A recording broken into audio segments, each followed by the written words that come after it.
Good evening, YouTube fam. This is Mike G, and you are back on the other side. We're back with Drew McFedry's The Massacre for part two, round two.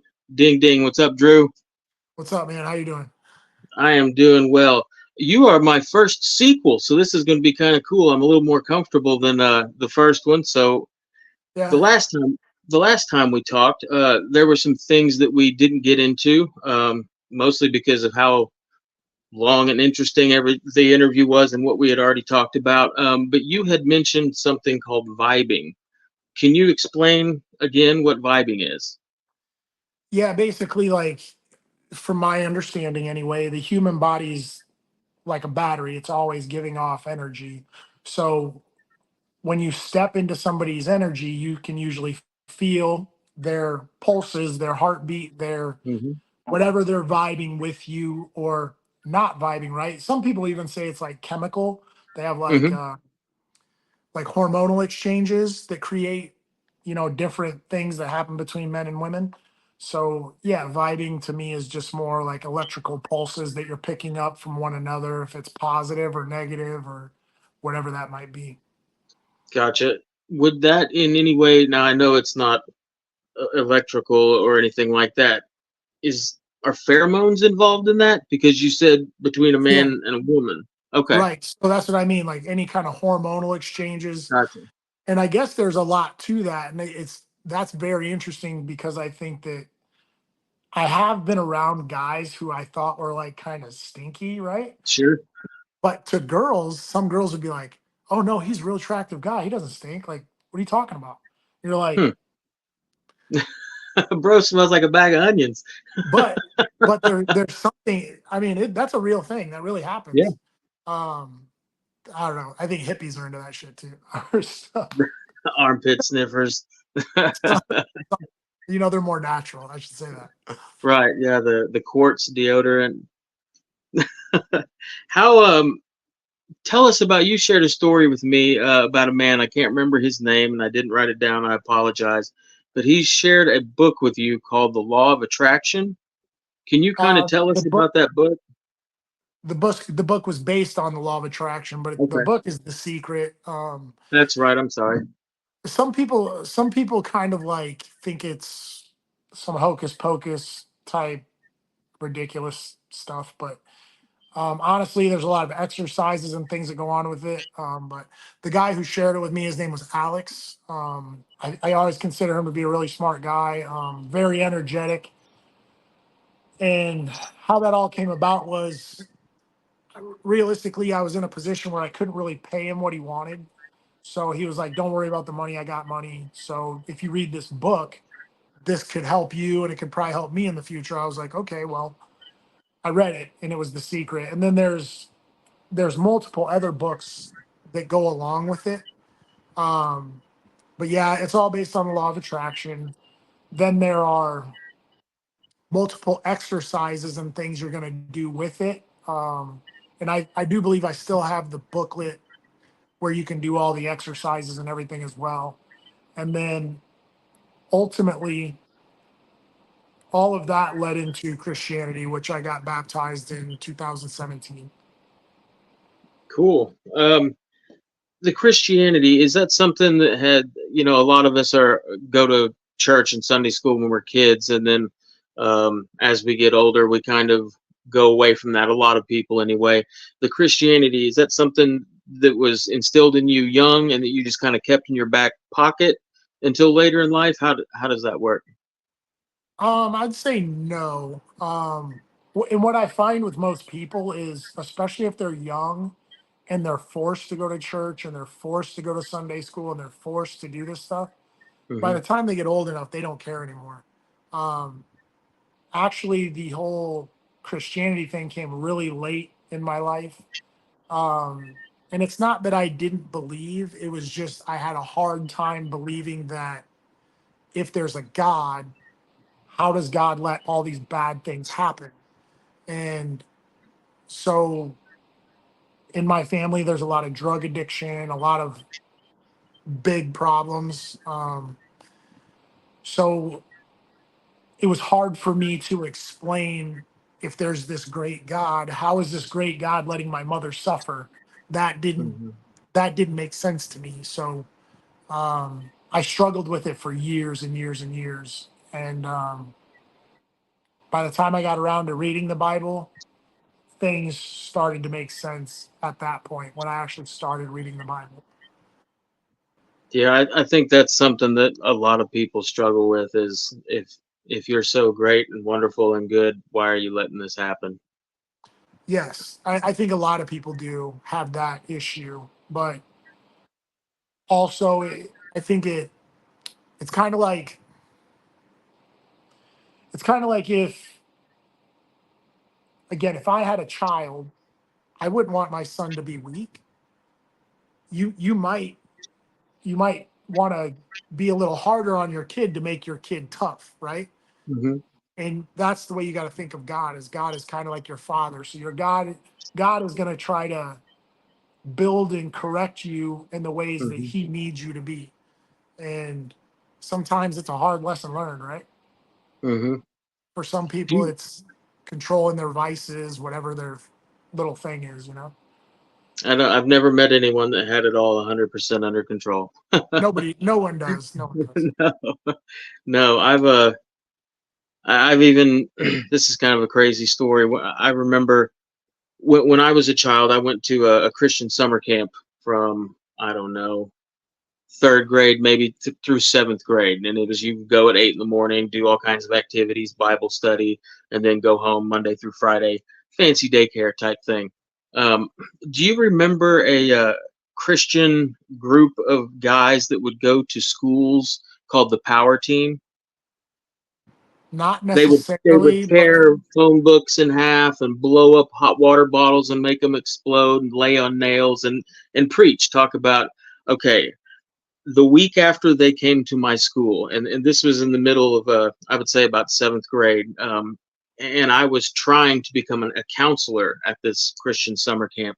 My grandmother and I went to Red Lobster for dinner one Sunday evening, and the preacher from the not mega church like we talk about them today, but the biggest church in town by far, was sitting at a table with two of the guys um, from the power team.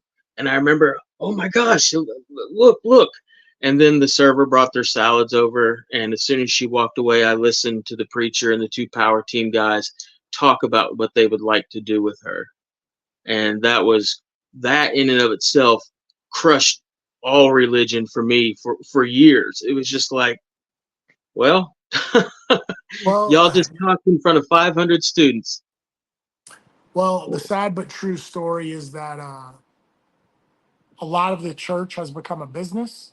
Yeah, Um, so a lot of the acts, I should say, it's just to generate money. It's just to generate interest from kids or a certain group of people. future Um, donors. and to be honest, I'm guilty of some of that. Like, there's been times where like kids come into like the training room and I'm all hyped up on my pre-workout and I start cussing and whatever else. I'm sure I left a bad impression, because I'm all jacked up for practice, Sure. right? So sometimes it's like a mental state, I think, but I think it is kind of sad in a way that a lot of religious stuff has become a business instead Yeah, of a real practice. yeah. I don't think people are turned off by religion. I think they're turned off by religious organizations Right. And then it doesn't help when you hear bad things about Catholics, Christians, so forth. over and I mean, over. Yeah, even me, if I can explain that scenario for myself, um, I have a tendency to talk to people about everything that I'm interested in. So whenever I'm doing something, if I see somebody else that I think is doing the same thing, I try to talk to them about it. sure. So when I started reading the Bible and I started, applying myself and trying to create my relationship to God, I would talk to other Christians about the same stuff Hmm. because, hey, they went to church their whole life, right? So I would ask them questions about the Bible and they're like, well, I never read the Bible. And I'm like, wait, so you've been a Christian your entire life. You're now, say, 35 years old, and you've never read any part of the Bible. Like, well, I know a phrase or two. And I'm like, how is that possible? Like, how do you belong to such a powerful religion and Hmm. don't you don't take it in, you know? Yeah. And so it's very interesting for me to like ask questions about the Bible to other Christians and they just not even know. So I'm like, how do you consider yourself a Christian then? Because you wear a cross? Like, Yeah. do you even know why you wear a cross? You know, like, and Yeah. That's a lot crazy. of people don't. They wear the cross as a sign of their membership, you know? Gotcha. Now I feel weird. I'm wearing a cross, but it's No, not because of that. I think that again, for some people, it's just their membership card. You know, like Hmm. that's the way they look at it. Do you attend any sort of church or anything like that? I'm very fortunate to know like four pastors, so Awesome. I don't really have to go to church Yeah, if I you get personal private lessons. exactly. I'm very fortunate in that sense. I have had a few good conversations with my pastor here. He's at Bettendorf Christian Church. So I've had a couple private conversations with him and a few of the people that are on staff there. But um, outside of that, I really don't go to a lot of church. If I'm if I have any major questions, I usually just ask directly to a pastor I Right. know. You know, and That's cool. You like I get four said, different viewpoints. right, Similar. I have four different ones. Yeah, That's pretty cool. Um, let's see here. Tell us more about fishing. What's the last fish you caught? the last fish I caught, The last fish. probably smallmouth. But like I said, our river's been flooded. Right. So I ran up in a creek. I was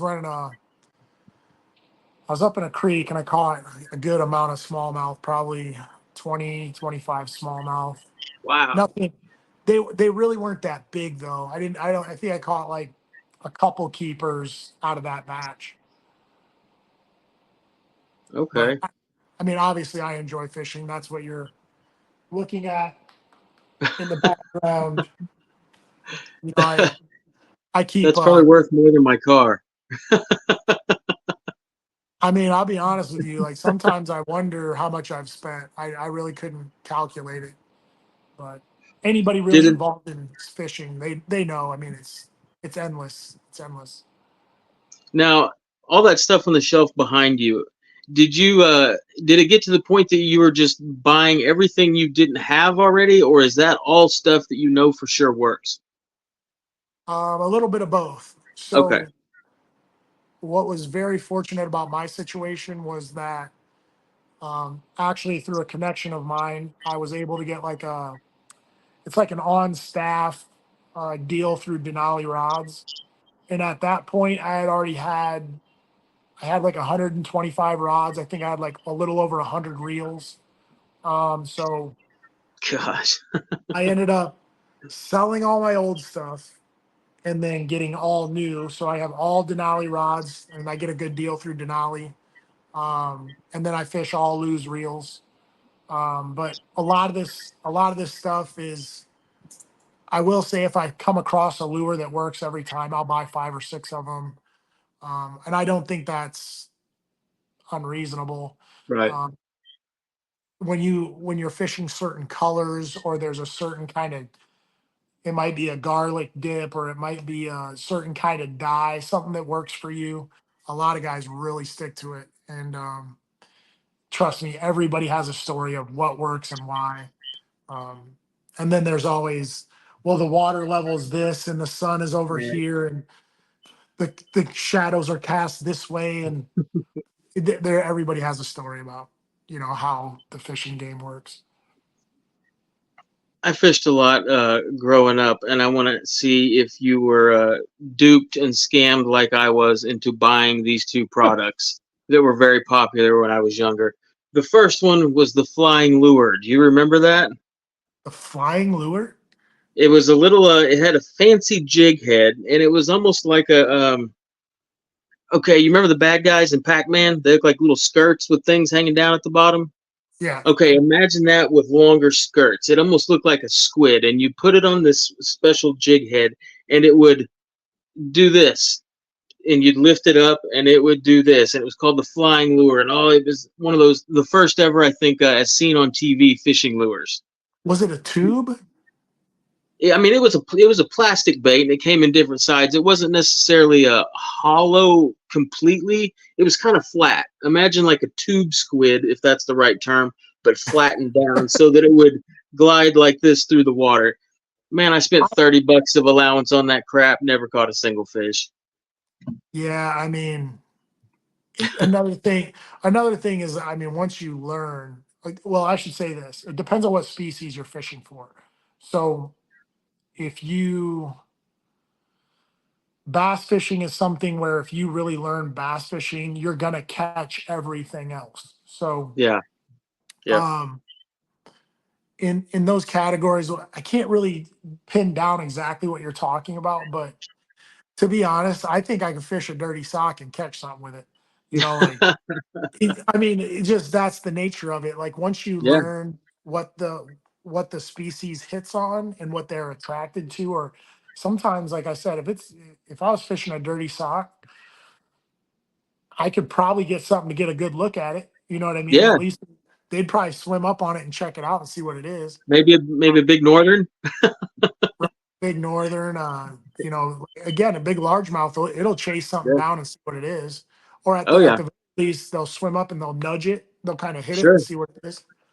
But I've seen videos of largemouth taking like little birds like robins and blue jays off of the edge of a lily pad. yeah, they will. I mean, Yeah, a bit, especially a good sized northern or a muskie. A muskie will eat a whole yeah, duck. yeah. A muskie will eat a duck for sure. How about the second lure I got scammed on was called the banjo minnow. Do you remember that one? I do. Okay. And it, Had you forgot about it until right now?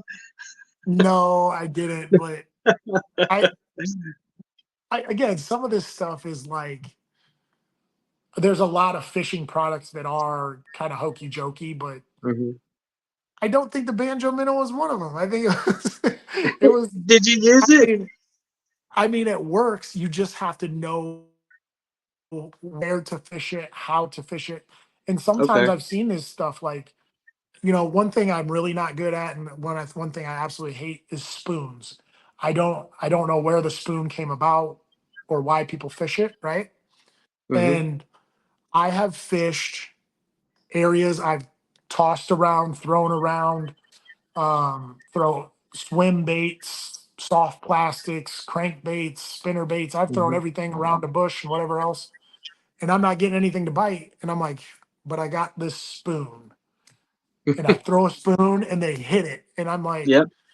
so what I'm saying is, a lot of these products, I really don't know. I couldn't tell you what works and why, but the for me the spoon is one of those. Like I can't even wrap my mind around how a spoon Right. works, but it works. You know, Yeah.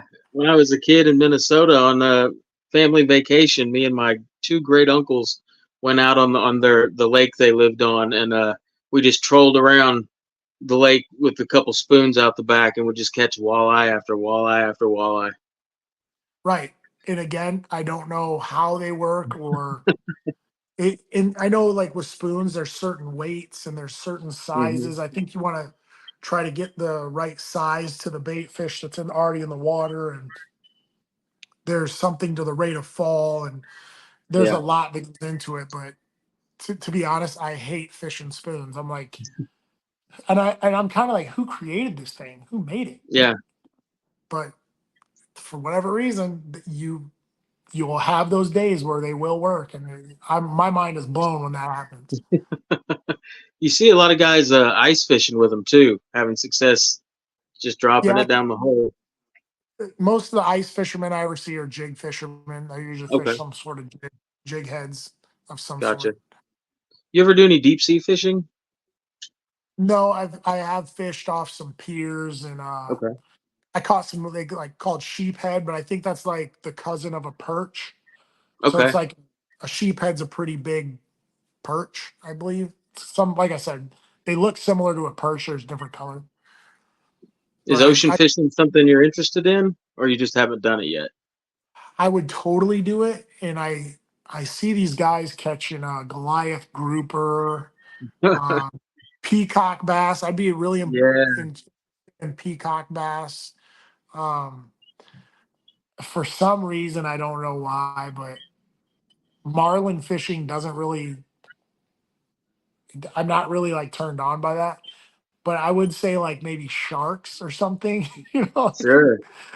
I'd be interested to catch a shark and see what that's all about. Yeah, a nice ten But foot tiger shark. something like that, yeah. What other than bass, let's say if you weren't going out in the boat on a lake, if you were going to maybe just a creek or a small river, 20, 30 feet across, 6 foot deep, what would you be fishing for? Probably smallmouth. Um, Is that it your depends on. favorite small water fish? No, not necessarily. Like Mhm. if so, I fish the river for the most part. If I get up into a creek, typically you're gonna in a stream situation, you're typically gonna catch more smallmouth.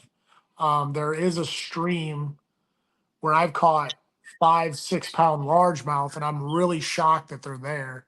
Right. Um, but I think that one stream it's a rarity. It's just maybe they're so abundant in that stream. But yeah, mostly it depends again if you're in current, if you're in still water, if you're in the backwaters. I mean, there's a lot of things that go into that come into play there. So I can't really say what would be where and why. Gotcha. Now I have two daughters, a 6 year old and a 13-year-old. So when we go fishing, um, we're not bass fishing out in the river. We are professional bluegill fishermen. When Okay, I is the got last time you went bluegill fishing? never. Specifically, like kid style, I'm going out with a bobber and some night crawlers. Let's catch some big old bluegill. Not third grade or Really? something. Third, Just not third or enough fourth grade. fun? Not, I've never really been interested in panfish or even Gotcha. crappie. Like if I catch a crappie, I just get like it just ruins my day. I'm like, Oh, that's a sandwich, man. That's an awesome sandwich. but but here we don't eat river fish. There are some people that'll eat it, but there's a lot of pollutants in the water, so you can't eat a Okay, lot of. If it was gotcha. a lake, you might be able to eat more out of a lake than out of the river. Are you mostly catch and release, or do you take it home and eat it? Just pretty much sport fishing. I mean, everything I catch, I let go. Um, Okay, every now and again, if I catch something decent, I might keep it, but it's very rare that I keep something. gotcha. Um, uh, I'm assuming you, with those boxes behind you, you prefer artificial. If you are going to fish with live bait, what live bait are you going to use? I never fish live bait. Never. All bass fishing, you're gonna fish spinner baits, crank baits, soft plastics, swim baits. Uh, some of them are gonna be depending on sometimes it's depending on the skirt. Like if you're trying to throw like something really heavy and weighted, you might want to add a skirt to it or something like that. It really depends on where you're fishing, but everything's gonna be artificial baits. I mean, I Gotcha. can't think of a time that I went bass fishing and I was like, man, I better stop and pick up some minnows or something like that. It just doesn't. Gotcha. The bait stores around here sell goldfish next to the minnows. Have you ever seen that before there? Yeah, because Okay. the goldfish are easy for them to get, so they can like a pet store. They'll just order Okay. them. Gotcha. They so Is like that for so if catfishing you're, or what? it doesn't matter really which. Just It's whatever. just it's easier for some of those bait shops. It's easier for them just to order goldfish rather than Gotcha. go out and like here you'll see guys on the river all the time. They're out collecting shad. Um, or especially crawfish. They'll go get their Hmm. own crawfish and sell them or whatever. But for some of those bait shops, it's easier for them to just order it. So that's been good. Gotcha.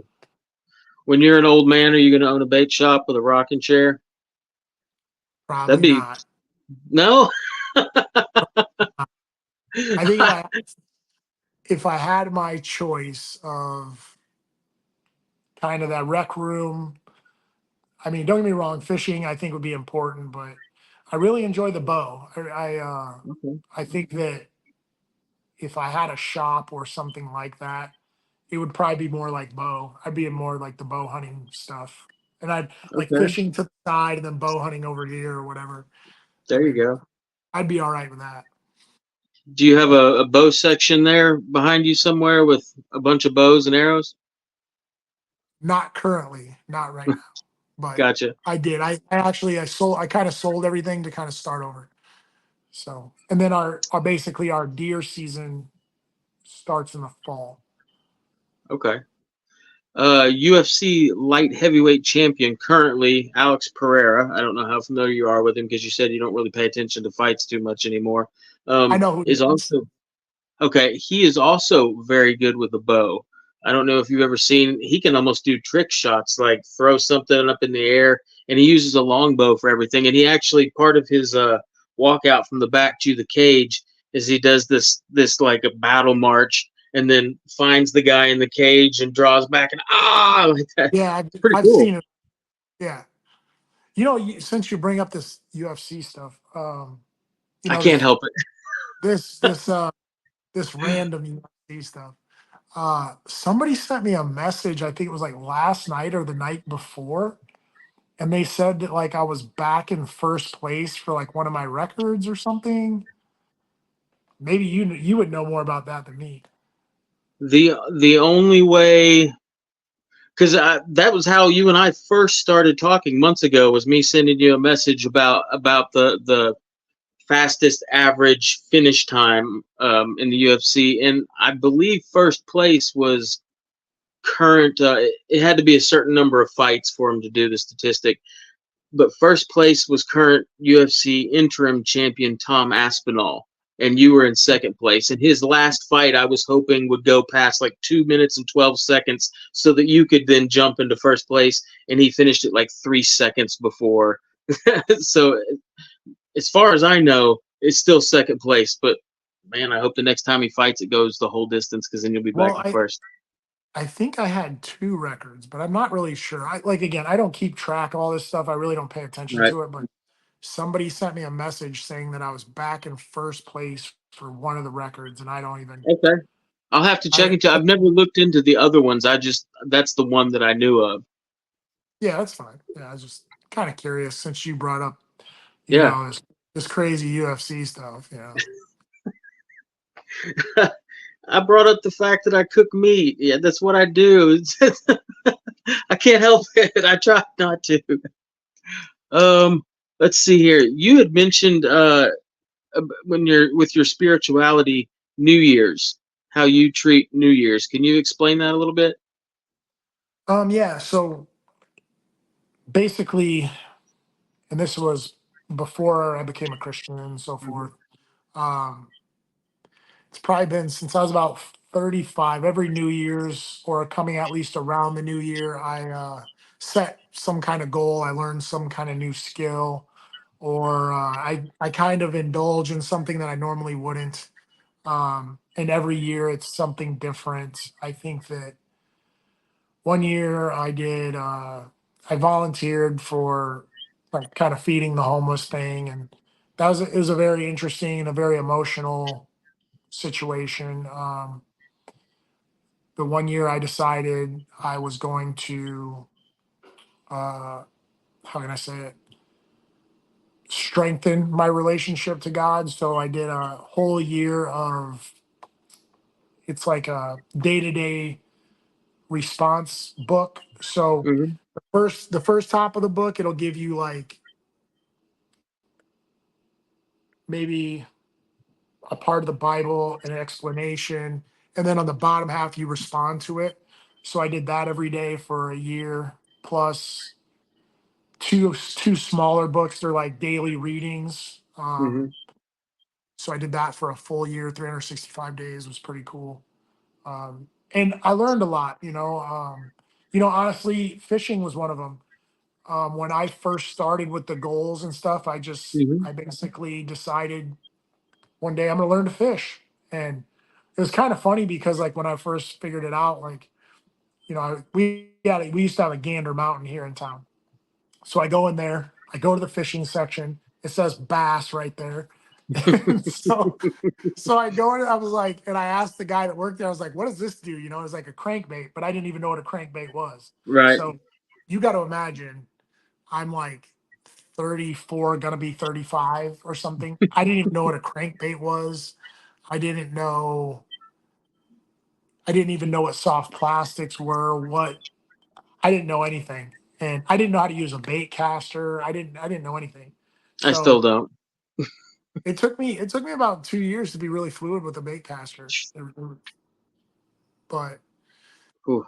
I mean, everything I started with was mostly open reels, and then I moved to the bait caster. But I think around that time,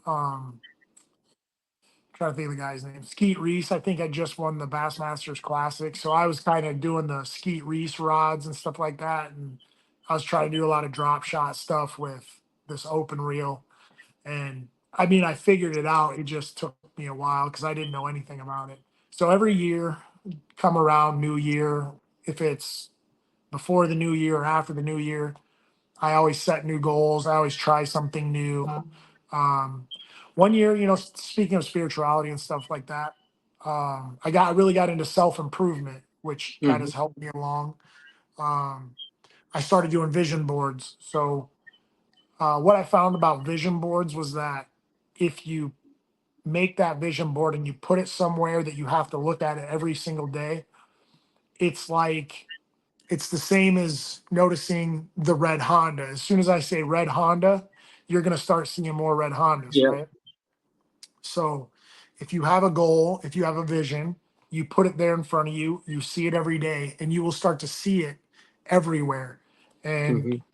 I was actually kind of shocked at like, how aware I became of my goals and where I wanted to be in the future, you know.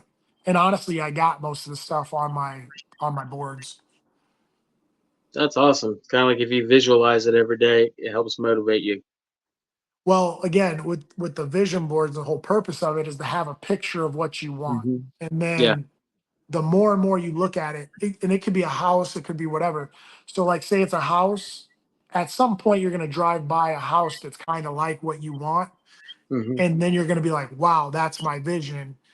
You're going to find out how much that house costs. How much do I got to make to Right. maintain it? And and it gets you in the mode of having that thing that's on your board. Hmm. But I enjoyed it. It was pretty good. Little goal for the year, so to speak. It's so hard for me to not talk about that three-letter organization that I was just wanting to share with you that I want to learn Portuguese so that I can better understand what people are saying, but I'm not going to bring that up. Yeah, Portuguese and Spanish. That'd be good. Yeah. Um, Tell me more about bow hunting. What's the last buck you bagged? It's actually been a while because like I said, I probably put more energy into my fishing stuff, and then, and honestly, with once you get into your truck, your boat, your rods, your reels, your line, all your baits, I mean, you're pretty much spending everything you got. So it's probably been 3 or 4 years since I pulled a buck. But out here, we're in Iowa, so I mean, you can get 7 does in a day. If you're in the right place. I Right. mean, it's Is not that your very. favorite thing to hunt? Is deer? I wouldn't say it's my favorite. It's just they're abundant in Iowa. We have, Mhm. I mean, Iowa and Illinois pretty much have the biggest deer on the planet. I mean, Yeah. especially some of the bucks. I mean, if you're just running down the bike path, sometimes a buck will come out, and I mean, they're scary. They're big. Hmm. Yeah. Um, but it's been a while since I've actually done any real hunting. I actually enjoy varmint hunting. We have a lot of coyote Hmm. hunting out Yeah. here. We have tons and tons of groundhog, tons and tons of rabbits. You don't see a lot of fox. Then people like they trap beaver. We have a lot of Yeah. beaver on the river, so people do a lot of that stuff. So a lot of the varmint stuff can actually be fun, just because it's more adventurous, I think, especially if Hmm. you run four wheelers or side by sides. And you can imagine a bunch of crazy idiots running around with some side by sides on the weekend, Dude, I live drinking. in redneck country. Right. I can't imagine it. I've seen Right. the trailers full of them. Yeah. They're, they're they're out there drinking some of the special lemonade. And um, yeah, it's just, they get crazy out there, man. So Yeah. uh, I don't know. Some of these guys, I think they have a pretty good time. But again, that's Hmm. why, like, I think that's why varmint hunting is so fun, because Hmm. you're just running around stalking stuff for the most part, and chasing stuff down. Does here in Arkansas, coyotes certain times of the year are such a problem that they actually the Game and Fish Commission will put a bounty on them. You can shoot them and cut off the ears and bring the ears in, and they pay you $3 an ear for coyote ears. Wow. You ever heard anything like that there? No, Of I course, we don't have think. Tyson Foods and all the chicken houses here, so that might be why they want coyotes gone so much. Yeah, and honestly, that's not a lot of money to get paid. But um, no, I don't know anything right offhand here in Iowa that you get paid off of. Um, I think also in the South they get paid for bringing in maybe some sort of Chinese carp or something like that. Like if you catch a certain weight or something like that. I know there are counties here in Arkansas where you're required, if you catch that carp you're talking about, the Chinese one, it's against the law to throw it back in the water. You are Wow, required to like leave it on the shore to die. wow, that's interesting. Yeah. Have Yeah, you they're seen the videos of the guys in the boat with the flying carp that have yeah, like the samurai sword and the baseball bat? Have you seen those idiots? yeah. I see stuff like that because That there's so many of them. yeah, that looks like the most fun and the most terrible thing all at the same time. Yeah, I mean, and what a lot of people don't know is I think those Chinese carp, their heads are pretty much all bone. So if Yeah. they jump out of the water and hit you, they'll break your nose. Would you ever eat carp? I have, and it's Was it really to terrible? be no, it wasn't that bad. Okay. I've always It, heard it didn't taste bad, but it was just so bony it wasn't worth the mess. I wouldn't say bony. Okay. Northern are bony. Northern have a Yeah. lot of bone. Northern have what they call the Y bone. Yeah.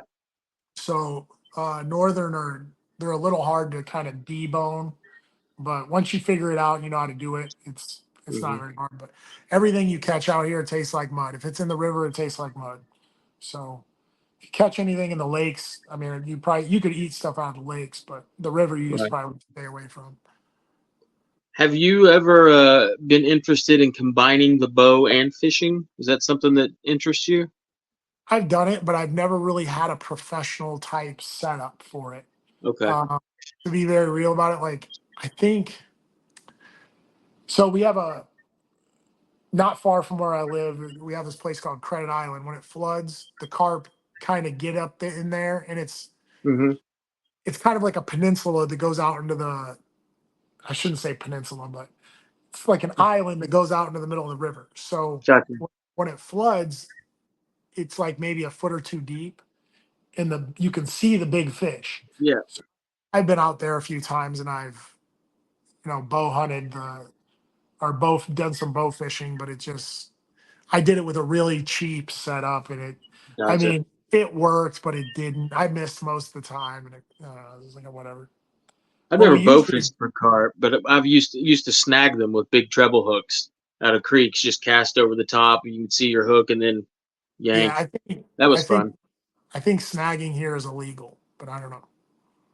There were no game wardens on that golf course.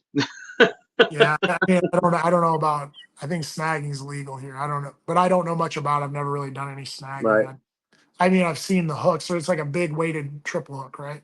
Yeah, just a gigantic treble hook, like fit in the palm of your hand. Yeah. If anything, I've done like gigging, what we call gigging, Okay. Yeah. gigging frogs, gigging carp, especially the real big carp. You spear the hell out of those things, and then Hmm. a lot of times you're usually chopping those up for bait or something. If you're gonna go catfishing or something, we'll gig for carp or frogs, then chop them up and then use them for bait. Does spearfishing underwater interest you at all? I think it would be cool, but I don't know how I feel about getting in the water, like being in the ocean. Right. It, especially like, okay, so I went to Hawaii. Hmm. We did some like, my buddy wanted to get on these longboards and go out. So we go out there, we get out about 100 yards, 150 yards, and I start seeing fish. And the fish are getting bigger and bigger and bigger. Hmm. I just, I turned myself around. I went right back home because I was like, if these fish just keep getting bigger and bigger, I mean, the only next thing is sharks and stuff like that. Yeah. So, but I asked the surfers there when I was in Hawaii, I was like, "Do you ever see sharks?" They were like, "All the time." He goes, "They just don't see us as food." Hmm. And I was like, "That's wild." But I've watched Shark Week. I know better. the surfers, they're out there. They say the sharks are out there Yeah. all the time. They say they just don't. They don't even mind them. They don't. He Hmm. goes. One of the guys told me, he goes, they might swim up and like kind of look at you to see what you are, but he goes, most of the Right. time they don't. You.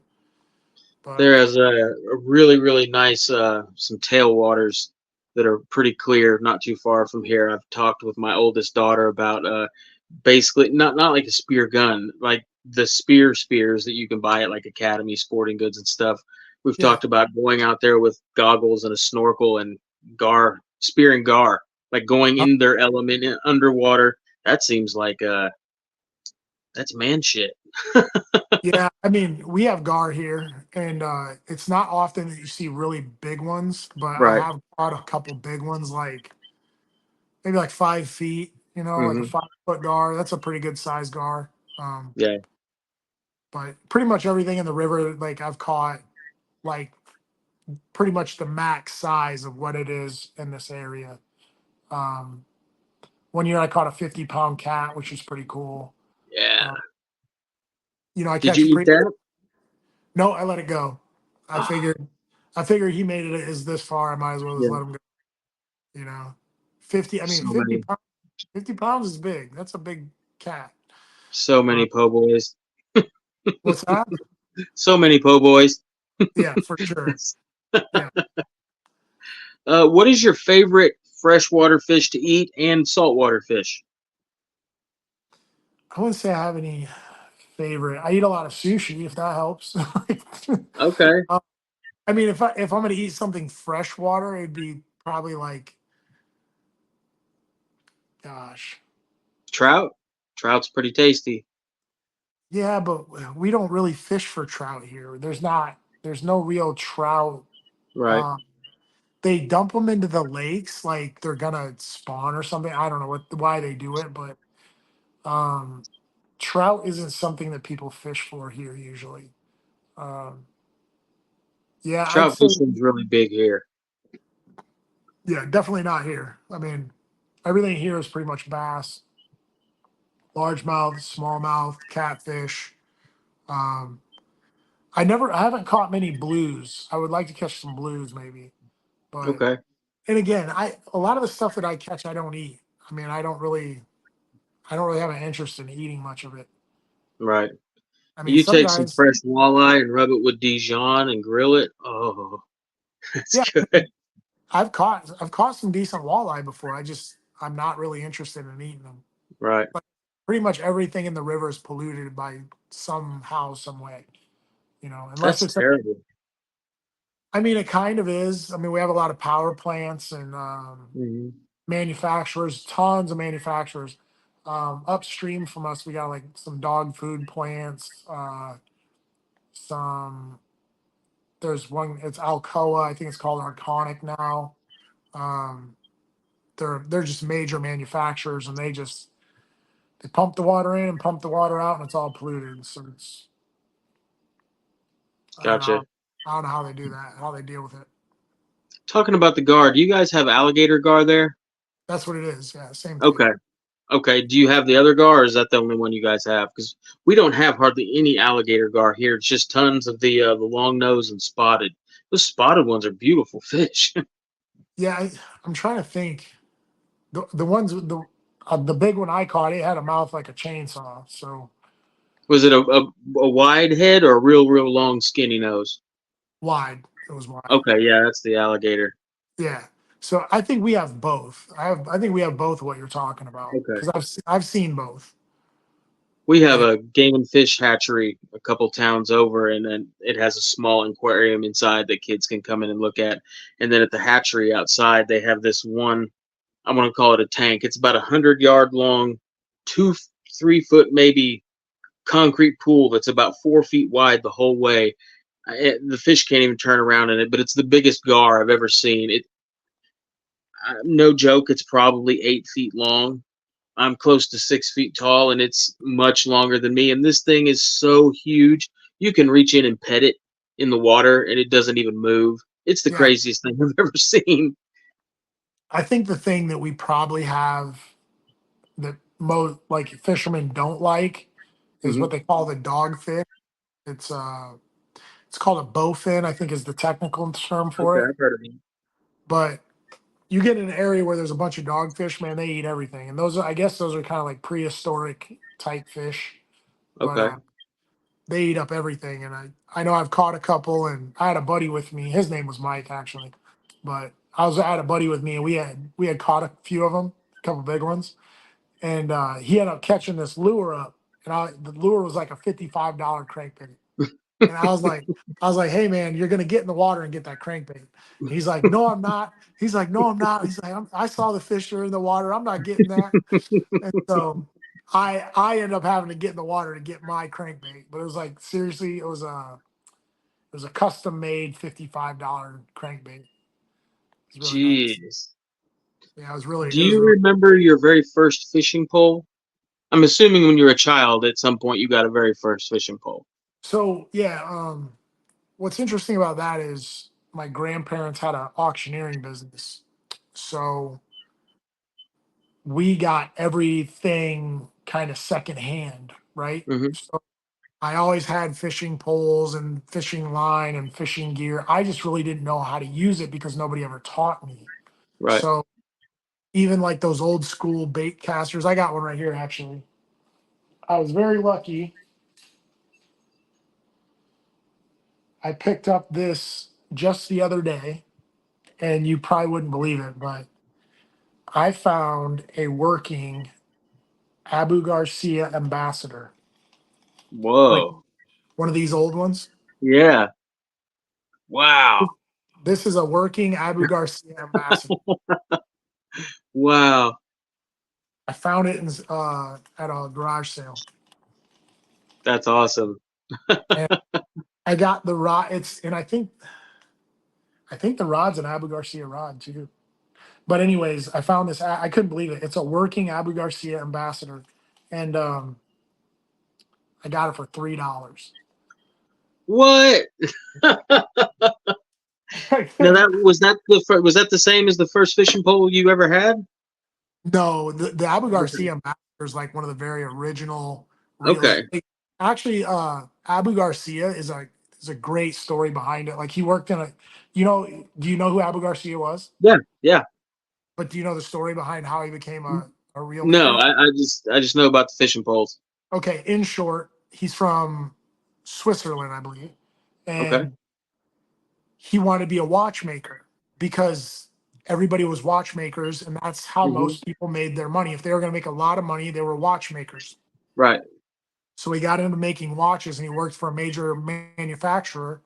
And every day at lunch, he would go out back, eat lunch. There was a creek, and he would fish. He liked fishing, but he didn't like how the reels worked. And this went on his entire life. Okay. So he was working as a watchmaker, trying to become a watchmaker. But in the meantime, he would fish in his spare time. So somehow or other, I believe he kind of was more of a failed watchmaker. He really didn't make it.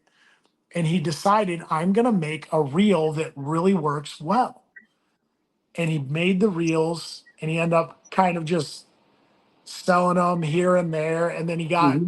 like these sporting, so called early on in the early days.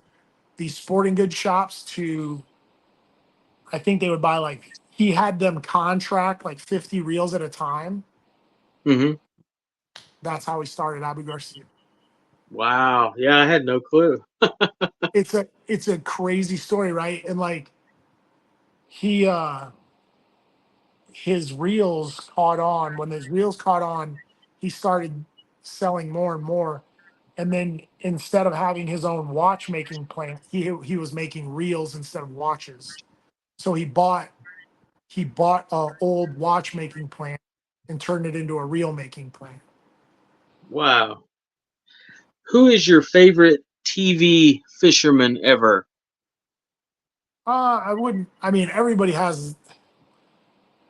I should say there's somebody in particular that everybody knows. I'm just not going to say the name. Um, Why not? because I don't know, like maybe I have a little more of a woke opinion on some of the like old school classic fishermen. Don't get me wrong, it's cool that they made a living and whatever Sure. else. It's cool that they're doing what they're passionate about and they're enjoying life and they make money doing the thing they enjoy. I don't have a problem with that. It's just, how can I say it? When I got into fishing, I thought I thought what everybody thinks. I need this really cool tackle box, and you find out you don't need a tackle box. You think, oh, I'm going to need these bobbers. You don't need bobbers. Like there's all these things that like Hmm. people think that are like the everyday name brand fishing stuff that it really doesn't apply to fishing at all, especially modern day fishing. Hmm. So when you say who's your favorite TV fisherman, I think of that guy like I think of the name brand fishing reel that you see in Okay. Walmart. So when you go to Walmart and you buy a fishing reel, there's also a name brand that I won't say, but is very popular for whatever reason, and they never work. Those reels, those little push button, like I know what you're talking about. they all break, right? Yeah. So what I'm saying is I don't know why anybody's never come around to the idea that there's a there's a serious way of doing it, and then there's like Hmm. this kind of old school thought process maybe, and Hmm. I don't know. I don't know where that comes from, but the modern day bass fishing style is, I think, pretty heavy and hard as far as, one of my friends, he describes it as like a hit and run, right? You pull up to the door, knock on the door, and yank the person out. It's the same thing with the fish, right? You Yeah. pull up to where they live, you throw the bait in there, and you snatch them out, and then you throw them in the bucket, and you take off down the street. Yeah. It's so so yeah. I think that modern day bass fishing, as opposed to like what people think fishing is, like I was on an airplane and I started talking to this guy about bass fishing, and he was like, "Well, how much beer do you drink in a day?" And I was like, "What are you talking about?" He's like, "Well, he goes, when I'm fishing, I probably drink about a 12 pack a day." And I'm like, That's a good "Yeah, way to because drown. he throws a line and he sits there and drinks beer until he gets a bite." I'm like, that's Yeah. not how I fish. Yeah. Like I'm fishing certain areas for certain reasons, certain baits for certain reasons, and on and on and on. So when you say who's my favorite TV guy, I really don't have a favorite one. Actually, like one of the braid. Okay, so there's like different knots for different types of line. Hmm. So the braid knot I use, I don't even think there's a real name for it. I just happened to be watching a TV show, and this guy Yeah. showed the knot, and I really liked it, so I started using that knot. That's the only one I use. Um, so I think just about every guy that's at a high level has some good information. Some of the best information ever given to me are from guys that just fish every day. They don't, they're not really like pro level or anything. They Right. just they just enjoy fishing. So um, one of the guys that probably one of my first real lessons in fishing. Um, this guy probably taught me everything I needed to know in one day. And Wow. he's damn good, but he just works at a plant. He just enjoys fishing. He doesn't really care to compete. He doesn't care to get on YouTube or anything like that. And Hmm. where me, I would like to take it to another level if I could. Make a living doing it, huh? Yeah, I mean, you might as well, right? Like if I can do the thing, I mean, it's just like fighting. I think that when I got into the whole MMA, well, at the time when I got in, I think they were calling it No holds NHB. barred. Yeah. It was NHB, and then they had a couple different like trying to think some of the show they call it shoot fighting. Hmm. There was all these different names for, and then it became MMA was kind of the unified name. Yeah. But honestly, I remember getting into it, and I had so many people just give me a lot of negative, just negative everything about it. It was all, you're going to get hurt, you're going to get taken advantage of, you're never going to make money. Everybody else is going to make money, you're not going to make money. It's not worth it. You should just get a job. And I got a lot of that. And Yeah. honestly, I kind of got the same thing with fishing, like with the bass fishing thing. Um, you'll never be able to afford that. You'll never be able to compete. You'll never be able to this and so on. And it's interesting, especially after you've accomplished so much, that somebody will say you can't make it. It's like, Yeah. no, you're saying you can't make it. It's Yeah. not me, but That's yeah, big difference. it's unattainable for a lot of people. But if you can, yeah, I mean, even MMA, right? Like, I didn't I didn't make it in MMA because I thought I'd be some world champion fighter. I made it in MMA because I enjoyed working out. I enjoyed the Mhm. wrestling room. I enjoyed the guys in the room. I just enjoyed learning and learning and learning. Um, I really enjoyed the workouts. You're really fit body. You're really Yeah. lean and cut.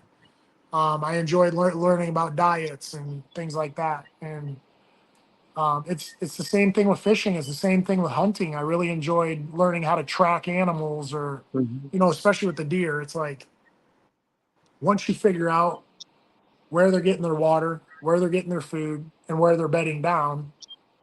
I Yeah. mean, I Done. mean, once you track them and you figure it out, and you learn how to do that, it's pretty easy. But what I'm saying is, I enjoy the hunt. I enjoy the thrill of it. But it's the same thing with fishing. It's like people have told me over and over and over, you can't make money doing that. It's like, well, I see this guy over here. He's making money doing it. I'm sure I could too. Just the Hmm. same as with the fighting thing. I Yeah. mean, and I think the thing that hurt me the most, especially with MMA, was when you hear it from like people that are really close to you, like really good friends or maybe a Hmm. girlfriend or something. They're like, "Hey, you need to stop doing that," and you're like, "Really?" Like, well, like the people that are closest to you, they really put the spear in your side. Yeah. When you really are believing you can do something, and they're like, "Yeah, you should not do that," and you're like, "Oh, okay," and Yeah. then what's funny is you really consider it. And then, 6 years later, there you are, main stage, and they can't believe it. Yeah. Fishing tournaments. Let's say you win first place in a smaller tournament. What is what does the check look like at a smaller event? Honestly, real small. Just a lot of it depends on how many boats. So, like, if they have, say, it's a two man per boat, and say they have, like, here in our town, we have like what they call Tuesday nighters. Hmm. There might only be 15 boats. That's 30 guys, right? But they also have I think there's a charity event every year, and me and my cousin, we fished a charity event, and I Hmm. think that one was 87 boats. So I mean, you double I'm guessing that, there's an entry fee per person. right? So that charity event, I think, is like 10,000 for first, and then it kind of goes first, second, third. I think it's like 10, 5, and 2 or something like that. Right. Um, but some of the smaller events, I mean, some of them are $50 or like a gift certificate to Golden Corral or something. But hey, Oh. listen, I'm gonna be real with you about something. When I first these are really good stories actually. When I first started in training MMA, it was this thing Tuesday night fights, and I started doing the boxing. That's what was it was kind of this tough man style boxing, Hmm. Stars and and Stripes. yeah, so that's Yeah. how I started, and we did that for nothing, Hmm. nothing. We never made a dime. I didn't make any money. I think my first pro fight, I might have made like $200 or something. I mean, we didn't make any money. A lot of times too, especially in the very early days when there wasn't a lot of regulation and stuff like that. Hmm. Um, you might go to a show and have to pay to get into the show. So if it was like an 8-man tournament, or if it was like just depending on who set up the show, and if it was like a long term thing, like maybe they're doing like a Friday, Saturday, Sunday type show, it would be like, Hmm. you'd pay 500 to get in. So whoever won the tournament would might make 5,000, but a Yeah. lot of them, they didn't make it to 3 days. You know what I mean? Hmm. I mean, some of these guys would fight 3 nights in a row. You would fight. You might fight like 2 times the first night, 2 times the second night, and then 1 time for the championship, right? Or you would fight like I remember the most guys I ever fought in one night is 4. Jeez. And we did that for nothing. We did that for nothing, $0. I remember That's actually crazy. this really funny because I worked where we were doing it was a bar. Hmm. So I remember I think one night like the bar owner like gave me like a $50 beer tab or something. Like he was like he was like, here's $50 at the bar and go crazy. And Here, then dehydrate yourself in between fights. right. And I think every now and again you would get like a t-shirt maybe. I think and I bring not to bring up names just because of who they are, but these are guys I trained with for years.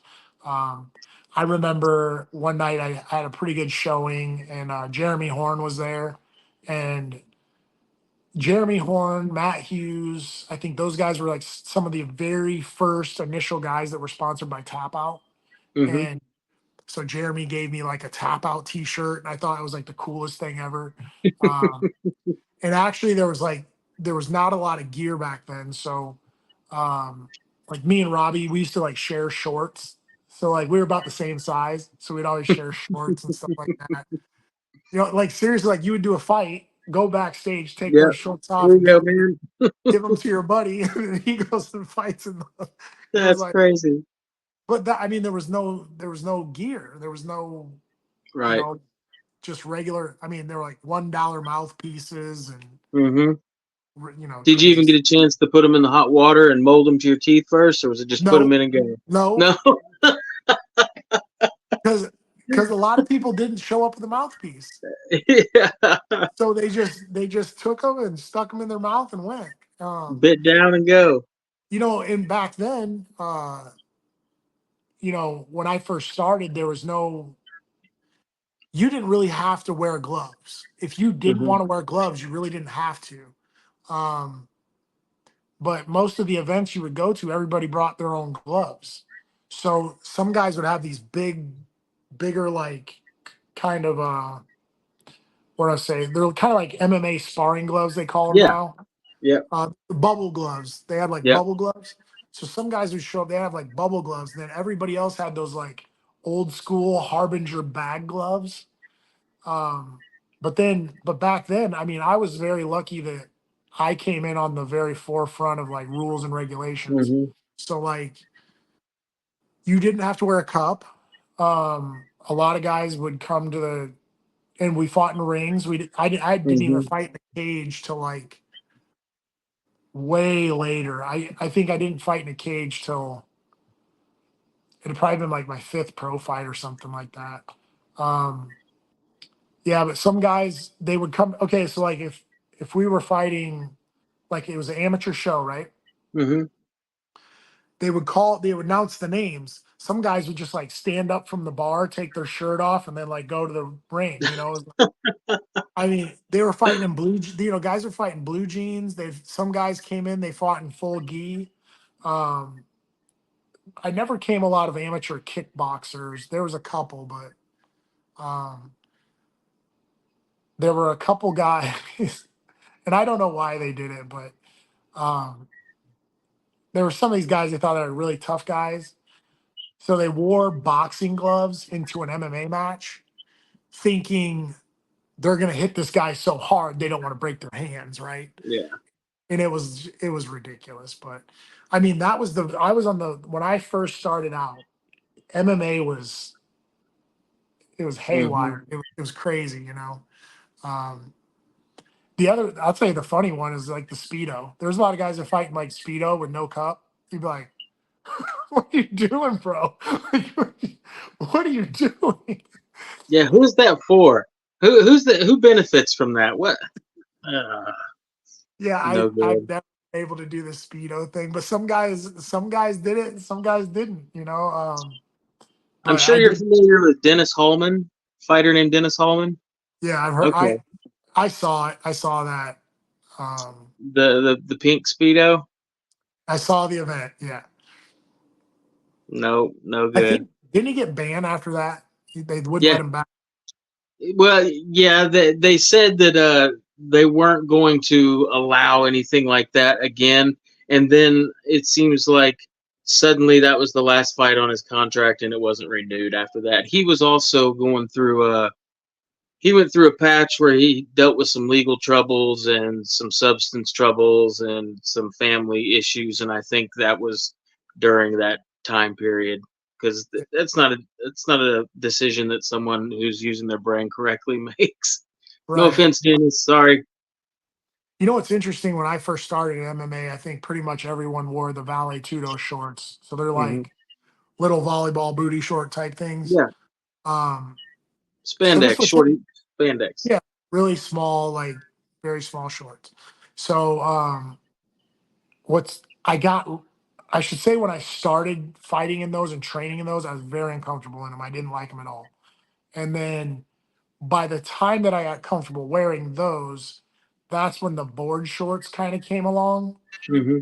And when we everybody made the switch from the Valley Tudo short to the board shorts, I was like, I can't wear these things, man, because I was so used to having my legs being able to move Yeah, and stuff without any kind of friction.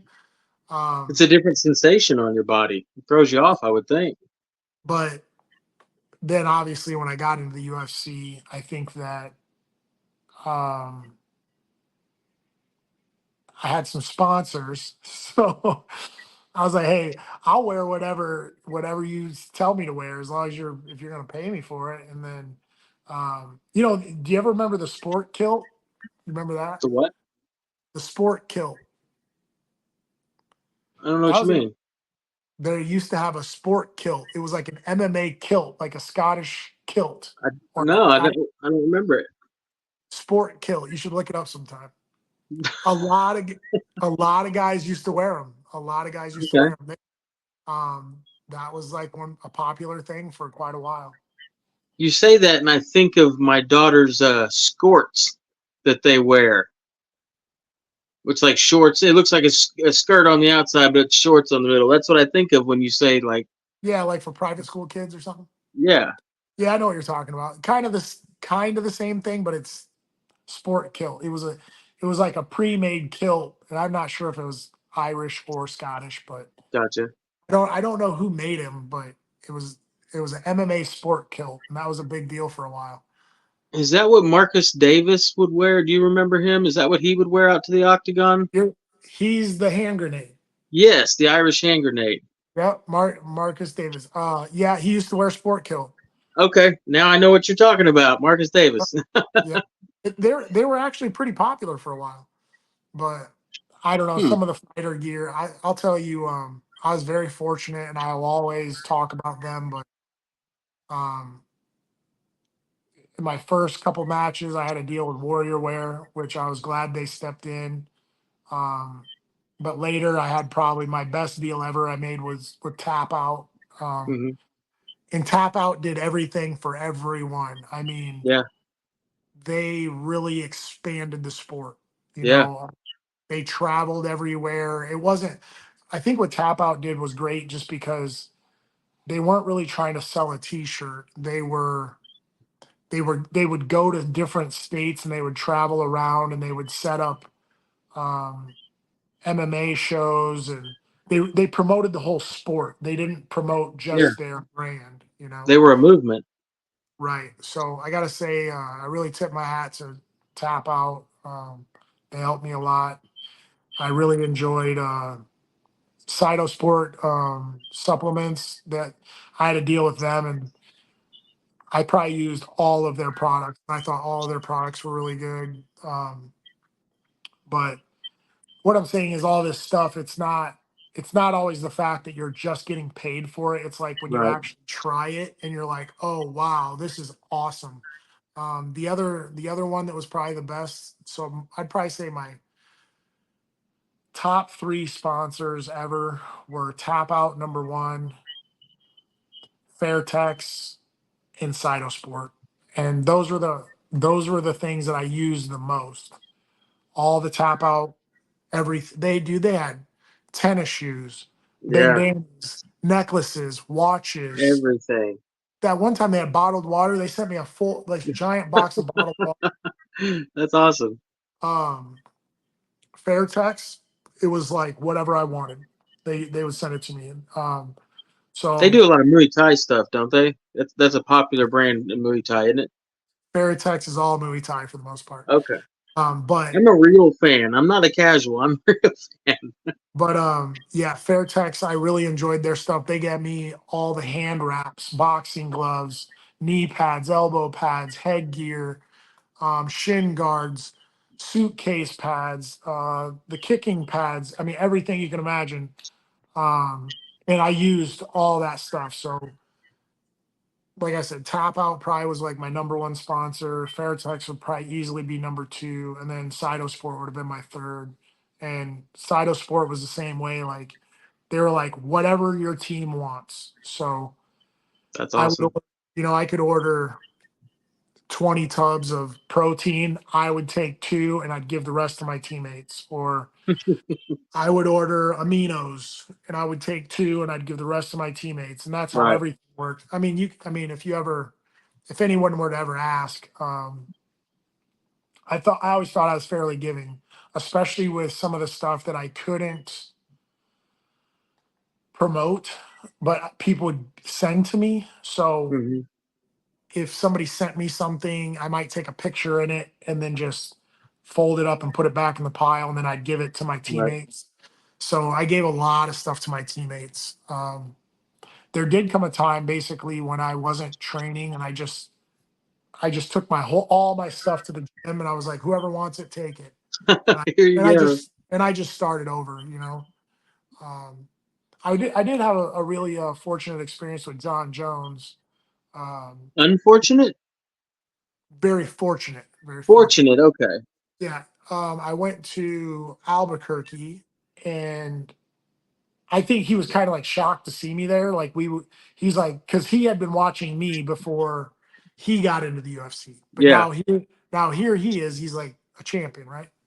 So me and him and we end up talking, whatever. He's a really cool guy, and at the time he was sponsored by Nike. Hmm. And he's like, bro, just let me hook you up, man. Let me hook you up. And I was like, all right. He's like, just write down your name and address. I was like, all right. Like, I wrote down my name and address. He's like, write down your sizes. I wrote down my sizes. I really didn't think nothing of it. I gave him the paper.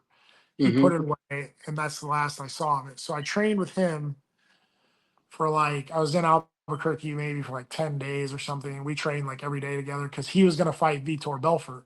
Hmm. So I trained with him for Vitor Belfort just before Okay. he goes to fight Vitor. And I get back home and he fights Vitor, he beats Vitor, and then it was like it would have been about 6 or 7 weeks later or something. I got a couple boxes, and it was just Nike everything, like Nike jumpsuits, Nike jackets, Nike hats, Nike shoes, and I mean I couldn't thank the guy enough. But a lot of that went on. But what I'm saying is, most of the stuff, if I used it and I needed it, I'd keep it. But if I didn't need it, I passed it all down to my teammates. And I mean, that's kind of my way of doing things, I guess. Since we're talking about John Jones, this is a question I wish I would have asked you already, but I just now thought of it. Who do you think is the greatest mixed martial artist of all time? I know a lot of people say John Jones, which is why I thought of it. That's kind of hard to say because I have a different outlook on sports. So, and I'm biased. Okay. When, are you cutting out? You still there? No, I think my internet just glitched for a second. All We're right. back. So I will admit that I'm a bit biased. Okay. Um, I think that Jens Pulver is one of the greatest fighters to ever live. As far as MMA goes, Hmm. in his time, he fought everybody at the highest level possible. Hmm. He fought all of the killers. Yep. He beat BJ. He beat Hallman. He beat the who was the Asian sensation at the time. Aoki? No, damn it! Why is his name slipping my mind? Anyways, Paulo? Carl Uno. Oh my Yeah. God, Yeah. Carl Uno was good. Yeah. Carl Uno was good, and I'm telling you, Jens beat. First off, Jens beat all of the best at their best. And I think that's the big difference that I kind Hmm. of throw Jens's name in there. And again, you can call me biased if you want. Um, I will also say Matt Hughes. Um, Matt Hughes not only trained with, but fought all of the highest level guys in his Hmm. weight class from around the world and beat them Yep. all. Yep. So, I'll compare Hughes to somebody maybe like Chuck Liddell. I think you take a guy like Chuck, and what you realize is if you look at his career, Chuck fought all the championship fights before he was ever a champion. Hmm. So when he became a champion, he had nobody else to fight. I mean, he had already beat all the guys. Hmm. I mean, it's unbelievable that to think like by the time that Chuck got to the championship, there was nobody else for him to fight. They had to bring people in, and Yeah. he's smoking guys left and right. So I'm a big fan of Chuck Liddell. I was a big fan of Jens Pulver. I was a big fan of Matt Hughes. You know, uh, I'll even mention one guy I think that maybe he doesn't get enough credit because he was never a champion, Hmm. um, and that's Uriah Faber. Oh, Uh, yeah. Uriah Faber, he was a WEC champion, right? Hmm. Um, so he comes in, just so you know, I got a chance to go to some of the WEC events early on. Hmm. There was nothing like a Uriah Faber fucking show. Like, Yeah, the crowd and everything. Yeah. dude, Sacramento, anywhere in Cali, that California love song came San on. Jose. Yeah. Oh, but the whole arena would just start moving. I mean, there was nothing like it. But what I'm saying is, just because he's a great showman doesn't make him a great fighter. But Hmm. what I'm going to say is, Uriah Faber, in his time, he fought all of the great fighters in his class. He really Yeah. did. Um, he's like one of those guys, and again, he was a WEC champion. I don't think he really got. It's guys like Uriah that make the sport look easy, right? Hmm. Like you don't realize how good he really is. He makes it look easy. Uh, there's one guy, and you might know his name, and me and him kind of ran neck and neck, and I always loved to have him on the card because not only was he a great fighter, I thought he was always underestimated. I thought that, so what I'm saying is I have a lot more respect for guys, not only the fact that guys are champions, but I have a lot more respect for guys who fought everyone in their class. Hmm. Like they fought all the toughest guys. So Yeah. this guy was a great showman. He always made weight. He wasn't a cheat, and he was real slick, and he was damn good. And he's a buddy of mine, Rich No Love Clemente. Yes. Man, there was nothing like being at a Rich fight. Like Yeah. a No Love fight was just awesome. I mean, it was just Where'd you go? Oh, I lost you, Drew.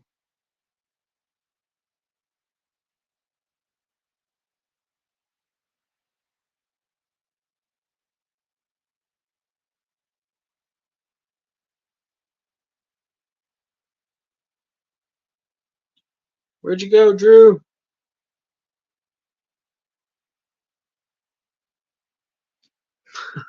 I hope you come back in a minute.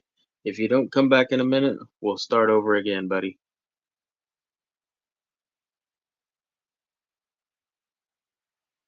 Oh, are you back?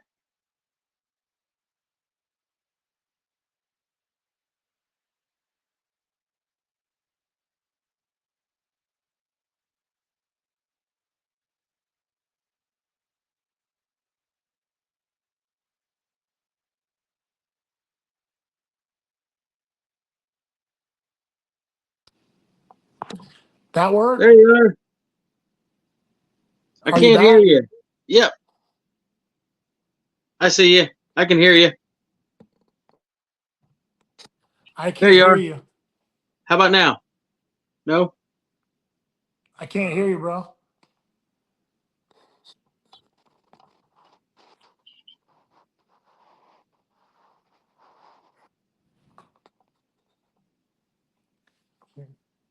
How about now? I can't hear. Nothing? Ah, Can you hear me? I can hear you. Hmm. Uh, do you want to start? You want to keep recording? Record more? Now can you hear me? I can hear you. I can't hear you though. That's so weird. Did that make a difference? No. I think we'll have to stop and start over. Okay, I'll send you a link in a second.